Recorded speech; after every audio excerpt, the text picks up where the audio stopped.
I know you're wondering, how in the world could the President of the United States be remotely responsible for one of the largest troll accounts on the internet? I promise, by the end of the video, you will see the connection. Because long before Centel ever rose to fame, Americans were slowly changing day by day, a change that would affect how people consumed information forever. So before the rise of the internet, the main way people got their information was via the newspaper or other major television news companies. Trust was a major currency, one that journalists, media sources, and its listeners all valued. And back then, sharing incorrect information was seen as something shameful, something that these organizations would have to profusely apologize to their listeners for. This isn't to say that misinformation didn't exist or that satire didn't exist, but it was much more separate from the informational side of things. False information used to damage reputations, and being wrong actually had consequences. But with the rise of the internet and social media, everything changed. It stopped being about who was correct and more about who was first to report the news. And if you've lived long enough, you start to learn that rushing a task often leads to mistakes in the task. And that's exactly what happened with the news. Back in the day, you built your reputation on reporting stories correctly, like we said, especially with how limited the news sources were. The more accurate you were, the more people gravitated towards you. Now, with the competition of millions of professional and very unprofessional sources, the marathon has become a sprint to who can report the news first, not the best. Over time, social media started to show that people engage the most with something that triggers their emotions. It's the same reason why the news discusses the most tragic and violent crime so much, because it triggers people emotionally. Think of fear-mongering. And what pushed this even harder was the algorithm reinforcing this behavior. Whatever got more clicks was pushed to the front page regardless of if it was true or not. Because more attention on a post means more attention for the site as well. So engagement started to become the sole focus. And very few people at the time, especially within the government, understood this better than Donald Trump. He realized that most people don't fact check what they hear, and are even less likely to fact check something that reinforces what they already think, and are even less likely to do it when it's from an authority figure.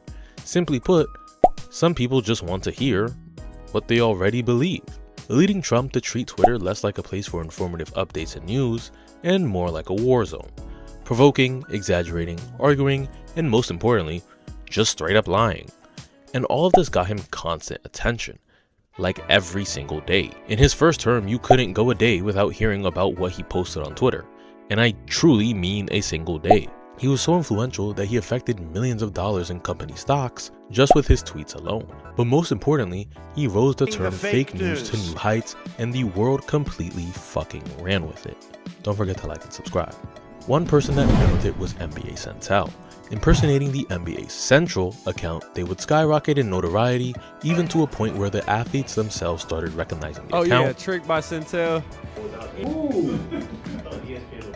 What is that, Centel? No. Alright. That might be my favorite Centel post. The Merriam-Webster dictionary jokingly recognized getting Centel'd as a word, and Twitter itself had to add a parody tag to accounts because of how believable they started to become. But we're not even done with Centel.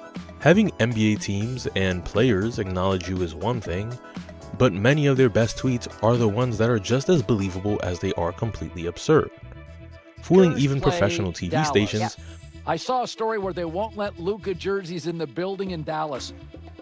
With just straight up believable lies on TV, just like a certain someone we know.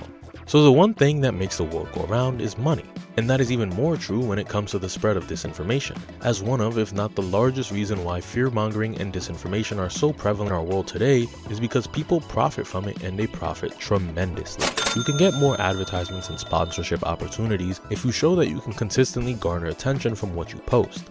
So over time, these accounts started to realize that posting something that triggers people emotionally will drive more attention towards your account than posting something true. But what incentivizes this even more is that now there is no harm in being wrong. Even if you are an actual news source, you can publish misleading or even blatantly false information with little to no repercussion. Because with no punishment, there's no reason to not take the risk and post it. And oftentimes the misleading stories end up being the ones that go the most viral. So even when corrections are made after the fact, people have already made up their mind about the situation and the money has already been made off of the situation. Alongside this, with the digital age, there's no real way to undo the damage that has been done at times. You can't retract the screenshots, reactions, or feelings from people's brains. And at the point when the correction comes, nobody really cares anymore. So when Centel posts some of these fake tweets that end up getting a ton of views, it just brings in larger contracts and more advertisement opportunities, all without having to actually take the work to be correct at all. And I can't blame them. I think one of the most important aspects of what has influenced the rise of disinformation is the fall of traditional news, or what is known as legacy media. And a large part of that is due to the news station's own fault. Just from 2020 to 2024, many news stations lost half of their viewership, while at the same time podcasts have soared in popularity. Then when you have major networks claiming that you shouldn't even take their own primetime hosts seriously, it's a recipe for disaster. Because what is the point of the news if it isn't to be taken seriously? In addition to this, many of these news channels have made watching them extremely unpleasant for the average person. No matter which side you're on, the portrayal of stories are extremely warped and biased.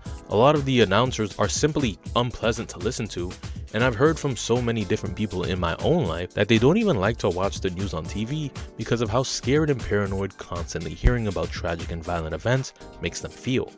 But this doesn't mean that people don't get news at all. They certainly do. Just from non-traditional sources such as TikTok, Instagram, and especially Twitter. But Centel isn't the only account that came from this disinformation realm. You have the OGs such as Barry McCockiner, BossX Sports, and The Onion, and also some new accounts who are outside of the realm of sports as well. Now, while Trump didn't directly create the fake accounts at all, he did open the door for a culture where attention became more valuable than truth. He accelerated the distrust people have in their media sources, which all led to an ecosystem where being wrong is often better than being right. This is Gadefilms. Like, comment, subscribe, and stay fantastic.